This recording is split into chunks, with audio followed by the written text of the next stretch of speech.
ইচ্ছেমতো ঋণের সুদ নিতে পারবে বাণিজ্যিক ব্যাংকগুলো।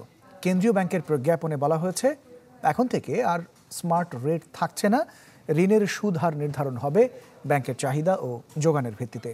এছাড়া বাড়ানো হয়েছে ডলারের দামও। এদিকে এইসব বিষয়ে ঢাকা কেন্দ্রীয় ব্যাংকের সংবাদ সম্মেলন বয়কট করেছেন সাংবাদিকরা। গণমাধ্যমে একের পর এক অনিয়ম ও জালিয়াতির খবর আসতে থাকায় সম্প্রতি সাংবাদিক প্রবেশে কড়াকড়ি আরোপ করে বাংলাদেশ ব্যাংক। জানিয়ে সাংবাদিকদের অসন্তোষ ছিল বেশ কয়েকদিন ধরে।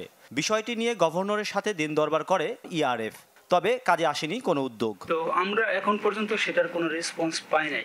এমন অবস্থায় বুধবার দাতা সংস্থা আইএমএফ এর ঋণের প্রাপ্তি ও সংস্থাটির নানা শর্তের বিষয় সংবাদ সম্মেলনের ডাক দেয় কেন্দ্রীয় ব্যাংক। এতে যোগ দেন সাংবাদিকরা।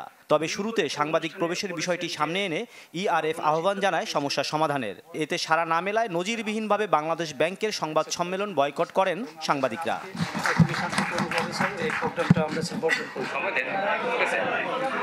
জনগণের তথ্য জানার যে অধিকার, সেটা পূরণের জন্য বাংলাদেশ ব্যাংক আমাদের ইআরএফ এর দাবির প্রেক্ষিতে কি সিদ্ধান্ত নিল। তো সেখানে তারা যেটা বলছেন, তার অর্থ হচ্ছে যে সাংবাদিকদেরকে তারা বাংলাদেশ ব্যাংকে আগের মতো আর আসতে দেবে না। সপ্তাহে তারা একদিন একজন ডেপুটি গভর্নর ব্রিফ করবেন, সেখানে শুধু আসতে পারবে, আর কোথাও যেতে পারবে না।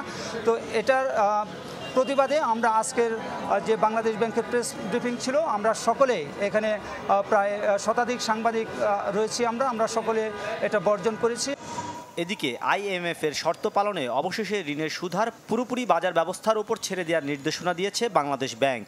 স্মার্ট সুদহার পদ্ধতি বাতিল করে কেন্দ্রীয় ব্যাংক বলছে, এখন থেকে চাহিদা ও যোগানের উপর ভিত্তি করে সুদহার নির্ধারণ করতে পারবে বাণিজ্যিক ব্যাংকগুলো। সেই সাথে বাড়ানো হয়েছে নীতি সুদহারও। ফলে নিয়ন্ত্রক সংস্থা থেকে সস্তায় ঋণ মিলবে না এখন। সব মিলিয়ে ধারণা করা হচ্ছে, এসব সিদ্ধান্তের ফলে বাড়বে ঋণ ও আমানতের সুদহার। একই সাথে টাকার বিপরীতে ডলারের বিনিময় মূল্য বাড়ানোরও ঘোষণা দেয় সংস্থাটি। প্রতি ডলার 109 টাকা থেকে 1 লাফে 117 টাকা নির্ধারণ করে দেয় কেন্দ্রীয় ব্যাংক। মাসুম মিয়া, চ্যানেল 24, ঢাকা।